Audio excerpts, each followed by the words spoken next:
everyone.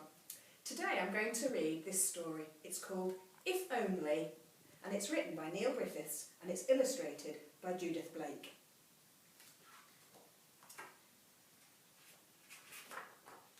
If only. One afternoon in early summer, a tiny black caterpillar crept from beneath a leaf and felt the warmth of the sun brush against its back. It crawled towards a flower bed bursting with early summer flowers. A tall red poppy had caught its eye. There, dozing in the middle, lay a plump, white-tailed bumblebee. The caterpillar looked at its velvety coat of black and yellow and sighed. If only I had such a lovely stripy coat. The bumblebee heard and grinned. The caterpillar was then dazzled by sunlight that had caught the wings of a dragonfly, hovering above a purple water iris. If only I had such shiny wings, it sighed. The dragonfly peered below and chuckled. Suddenly, a meadow grasshopper leapt from behind a lupin flower and burst into song. The caterpillar listened to the grasshopper's music making.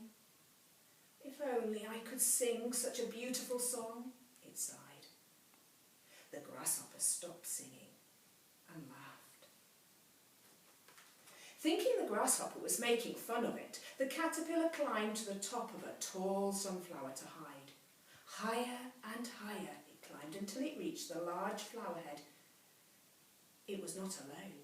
A two-spot ladybird had flown in search of juicy green aphids. If only I had such a polished red and black wing case, it whispered. The ladybird stared at the caterpillar and giggled. The caterpillar began to feel a little dizzy, and so it took a shortcut to the garden below, along a thin thread attached to a flower pot. Nearing the end of its descent, the caterpillar suddenly froze at the sight of a garden spider busy finishing a new web. If only I could weave such a fine web, it sighed. The spider paused in its work and smiled. In need of a rest, the caterpillar decided to sleep inside a flower pot. Feeling a little cold, it grew a new, tougher outer skin to keep warm, and there it slept for 16 days. The caterpillar woke from its sleep feeling very squashed in its new skin. It began to stretch and push, and after several hours fell to the ground with a bump. It crawled from the flower pot and let the sun warm its crumpled body. In the flower bed beyond, tiny pairs of eyes were watching and waiting. One by one, each of the mini beasts came out of hiding. The bee buzzed.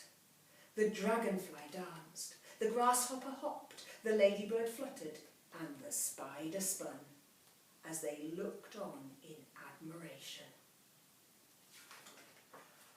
"What are you looking at?" asked the butterfly. "You," they replied together. "Me?" asked the butterfly. "Yes, you," they replied. "Why would anyone want to look at me?" sighed the butterfly sadly. "Because you are a beautiful butterfly," they all cried. A butterfly? But the butterfly took a closer look at itself and could hardly believe its eyes. It had turned into the most beautiful peacock butterfly. "You knew, didn't you?" said the butterfly excitedly. "Yes, we knew," replied the garden creatures. "If only I had known too," sighed the butterfly.